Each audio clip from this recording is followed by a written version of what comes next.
probably saw from the announcement, tonight's topic is Apologetics, a multi-tool.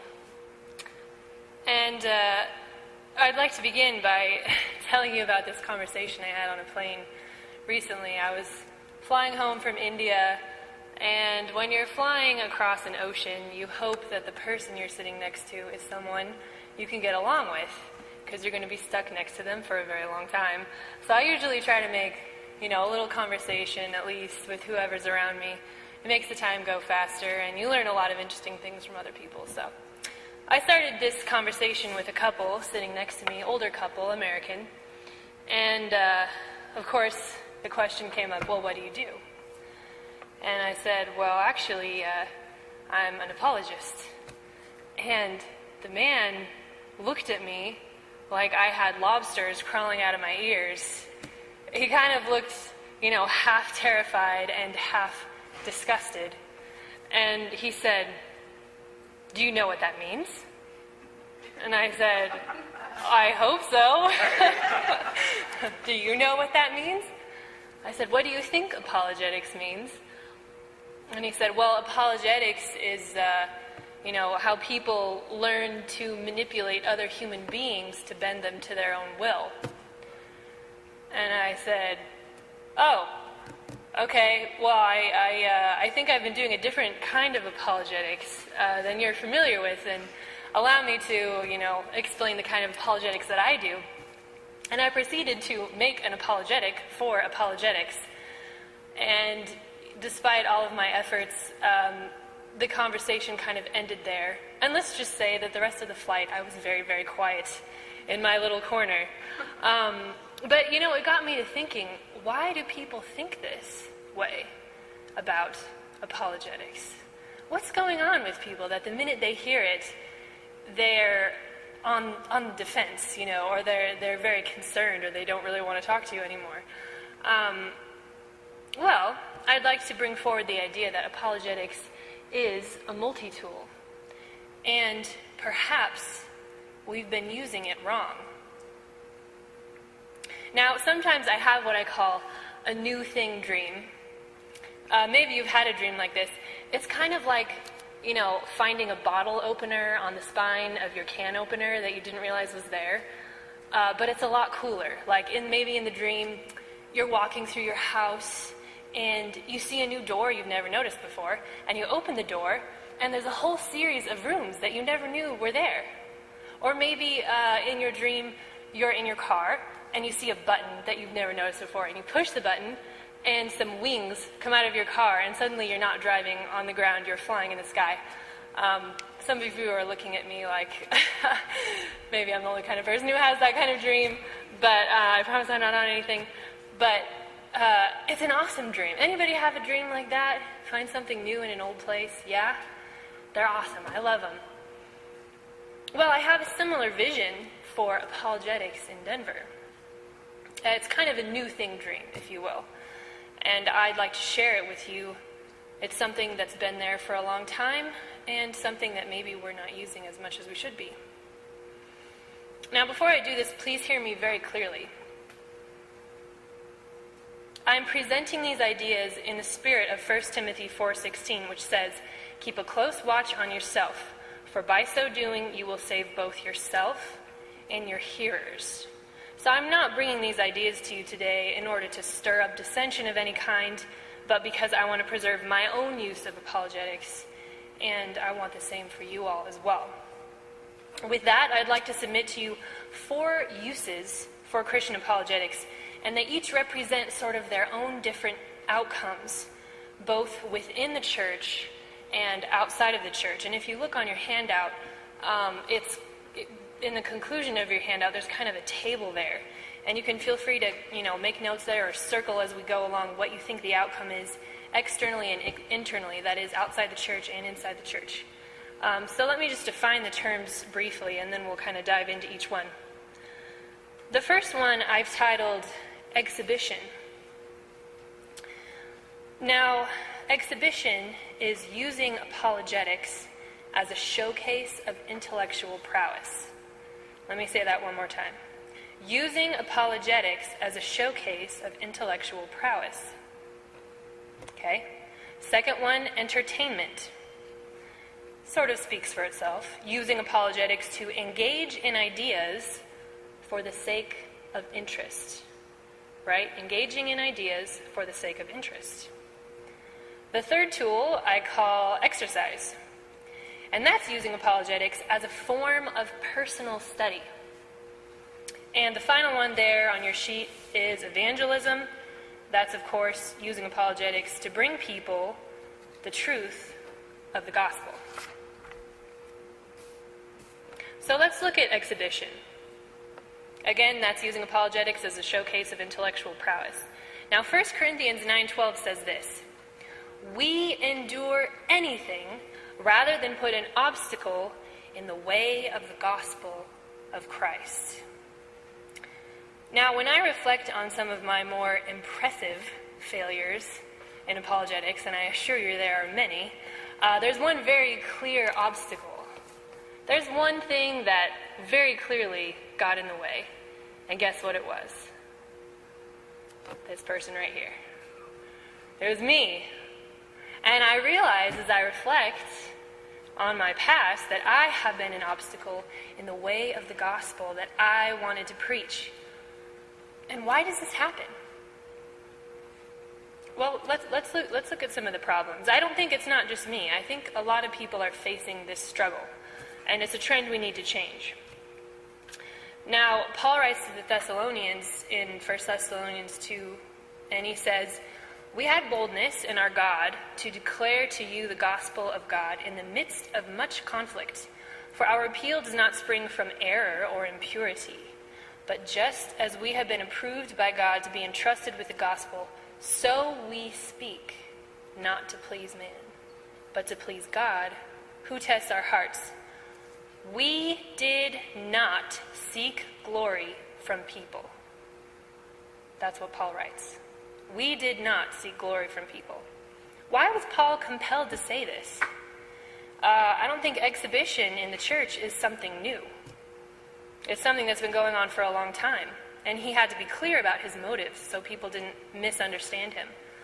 In the same way, maybe we should be intentional about our motives as we're doing apologetics and communicate humility through all of it. So this is a use, certainly, but is it one we really want to pursue? Paul charges us, do not proclaim Christ out of selfish ambition. Philippians 1:17. So I think we should heed those words very sincerely. All right, so let's move on to entertainment. Again, you can, circle as we go, or you can wait until the end. It's up to you. Once again, entertainment is using apologetics to engage in ideas for the sake of interest. 1 Corinthians 13, verse 1. What's 1 Corinthians 13 about? Love. Awesome. That's the passage everybody wants to quote in their wedding. If I have not love, what am I? A resounding gong, a clanging cymbal. It's very poetic and moving and beautiful. But where does it occur in Paul's letter to the Corinthians? What happens in Corinthians 12 and 14? Anyone know what it's sandwiched between? Gifts. What about gifts specifically? Using gifts improperly. It's kind of a rebuke, right? That when we misuse our spiritual gifts. Now, and this is kind of, a break between that rebuke, 1 Corinthians 13 is. A clanging cymbal is entertaining. It's fun to dance to the rhythm of the drums. But what use is it? What's a ballad without lyrics? What's poetry without prose? And you may be thinking, oh, loosen up. What's wrong with a little entertainment? Apologetics can be entertaining, and we can dive into that. That's fine. And you see it on our YouTube videos. We're all familiar with those YouTube videos like William Lane Craig smashes Bill Nye's face into the ground. It's kind of, very combative, very entertaining debate between two really brilliant men. It's kind of like gladiators in a coliseum, I think. Maybe. Certainly entertaining, but Is it without detriment? 1 Timothy 1:5 says this, "The aim of our charge is love that issues from a pure heart and a good conscience and a sincere faith. Certain persons, by swerving from these, have wandered away into vain discussion, desiring to be teachers of the law without understanding either what they are saying or the things about which they make confident assertions. So these discussions may be entertaining, but," says Paul, "what kind of discussions are they? Vain. Vain, useless. Useless. Maybe not necessarily good or bad, but certainly without use," he says. Again, we are charged to analyze our motive. 1 Timothy 6 says, "An unhealthy craving for controversy produces envy, dissension, slander, evil suspicions, constant friction." It goes on between people who are depraved in mind and depraved of the truth. Have nothing to do with these foolish, ignorant controversies. You know they breed quarrels. You know, there was a time when I was volunteering in the UK, and I was kind of a resident apologist for a church there. And they were putting on this big conference for, skeptics to come in, to talk with people. And there were these booths that apologist pairs were at. So it was me and my partner at one station. And a man approached me, and he was clearly very distraught. In fact, he seemed to be fighting back tears. And he told me a story about a man that he knew in his church whose wife had come down with Alzheimer's. And this man, though he loved his wife, found his love for her growing cold and ended up pursuing another woman. And he committed adultery with another woman. And because of this choice, the church had asked him to leave. And he was shocked by this, and he felt that it was unfair. And as he spoke to me, I came to the realization that he was not talking about his friend. He was talking about himself. And I felt a great deal of compassion for him, and I tried to answer his question, not just in a way that addressed the question, but in a way that addressed that man himself as a person. I tried to answer him as a human being in the midst of suffering. But my partner, like a sparring boxer, kept just hopping in with his ideas and just, knocking down certain things that I was saying to try and encourage this man, mostly just for the sake of an interesting dialogue. But he was very aggressive, and the man ended up going away quite confused and, frankly, even more sad than he had approached me. So I had a conversation with my partner about this unhealthy craving for controversy, which was something I had seen very often in this guy, and how true the Bible is when it says an unhealthy craving for controversy produces friction and it breeds quarrels. So let's be wary of using apologetics for entertainment, fun as it may be. Let's move on to the next use, which I call exercise. Just to reiterate, exercise is using apologetics as a form of personal study. Now, I'm sure most people in this room are familiar with 1 Peter 3:15, being apologetics buffs. Be ready to give a response, for the reason why you have the hope that you have. And how can we be ready? Unless we exercise. Apologetics takes a lot of thought, a lot of preparation, and a lot of exercise. The hours we spend preparing ourselves, those hours are not a waste. They're precious to God. It's a good effort, and I don't want to belittle this.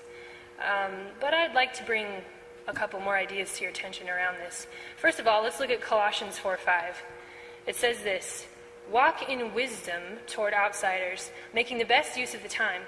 Let your speech always be gracious, seasoned with salt, so that you may know how you ought to answer each person." Interesting. We'll come back to that in just a moment. But before I do, I want to give you an analogy. Anyone know what a eutrophic system is? Eutrophic. I know there's some scientific minds in here. Well, it's a body of water that has too much nutrients. And because it has too much nutrients, it dies. It kills itself. Right? Yes, this is ringing a bell. I see some people nodding. Eutrophication is a form of water pollution, but it comes from being filled with nutrients. And you get these algal blooms that just kill everything. Not even one fish, not even one minnow can survive in water from a eutrophic system. There's no runoff. Similarly, if you think about the Dead Sea, another body of water that has this problem, why is it called dead? Why do we call the Dead Sea dead? Well, nothing can live in it, right? It's full of salt. There's no flow in, flow out. It's just dead. Perhaps, is it the same for apologetics? Maybe. Let's move on to evangelism then with that idea in our mind. This is using apologetics to bring people the truth of the gospel. Now, apologetics, arguably, is for the church, isn't it? But ultimately, it might go beyond just our little holy huddles. Let's return to Colossians 4:5 now. I'm going to read this one more time. Listen very carefully. Walk in wisdom toward outsiders, making the best use of the time. Let your speech always be gracious, seasoned with salt, so that you may know how you ought to answer each person. Who is our speech gracious toward? Which people are we answering? How do we make the best use of the time? Outsiders, yes. According to Paul, this is about outsiders. Is that referring to people inside the church? I don't know if you could make a case for that. Again, touching back on 1 Corinthians 9:12, we endure anything rather than put an obstacle in the way of the gospel of Christ. So what is putting an obstacle in the way of the gospel of Christ right now in apologetics in Denver? What is it? Maybe comfort? Are we afraid? Maybe apathy? I don't know. Knowledge puffs up, but love builds up. I would love to see more things being built up in Denver surrounding apologetics. And I don't know if we can do that just by exercise or entertainment. I think that this should be geared toward bringing people to the truth. With that, I'd like to just read a short excerpt from this book. I was reading this yesterday morning, and this is Chuck Colson, Loving God. Everybody know who Chuck Colson is? Yeah? Okay, cool. He's an awesome guy. Here's what he says. When the church fails to break the cultural barrier, both sides lose. Those who need the gospel message of hope and the reality of love don't get it. And the isolated church keeps evangelizing the same people over and over until its only mission is to entertain itself. Isn't it interesting, Chuck writes, that Jesus didn't set up an office in the temple and wait for people to come to him for counseling. Instead, he went to them, to the homes of the most notorious sinners, to the places where he would most likely encounter the handicapped and sick, the needy, the outcasts of society. I am not naive enough to think that the church can bridge the cultural chasms overnight, but I do know we can come out of our safe sanctuaries and move alongside those in need and begin to demonstrate some caring concern. Our presence in a place of need is more powerful than 1,000 sermons. Being there is our witness. And until we are, our orthodoxy and doctrine are mere words. Taking the gospel to people wherever they are is frontline evangelism, frontline love. It's our one hope for breaking down barriers and for restoring the sense of community, of caring for one another that our decadent, impersonalized culture has sucked out of us. It is the most urgent challenge for the holy nation. Strong words, but words we should listen to. Let's take a moment, all of us, wherever we're at, and let's just reflect for a moment. You don't need to look at whoever's next to you. This is just kind of between you and God. I'm going to ask you 3 questions, And I want you to answer yourself honestly. You don't even have to write them down if you don't want to, but just let me ask you these questions and chew on them. Number one, where do you, personally, in your practice of apologetics, land on this little chart here? Where would you put yourself? Number two, where do we, as a group of apologists in Denver, land? And number three, I would ask you this: where do you want to be? Where do you want to go? Why are we walking the same old musty halls of this house? There's a whole wing over there that we haven't explored. There's incredible things beyond our imagination. Why are we driving the same old musty car down the same old musty streets? Don't you know this car can fly? Let's explore the skies. I vehemently contest the idea that you cannot tell someone the truth about Jesus. Are we equipped enough yet? I think so. We can spend our whole lives getting ready, or we can take our equipment, meager as it may be, and try it out. We can spend our whole lives watching the greats on YouTube videos, or we can go out to the pub, go out to the coffee shops, and have one conversation with one atheist that nobody hears, that nobody knows about, and do something great for the kingdom. Do you think that our humble perseverance in telling the truth about Jesus is less precious than the eloquent speech that Ravi Zacharias or William Lane Craig or whoever gives to an auditorium that's packed out? In the kingdom of God, maybe. But, in the kingdom of man, yes, maybe. But what about in the kingdom of God? I'll just be honest with you. Yeah, I'm pretty young, but I'm tired. I'm growing weary in doing good, and I'm ready for revival. I'm ready for the gospel to go out into Denver in a new way. We have been given a multi-tool called apologetics. How do you want to use it? The choice is yours.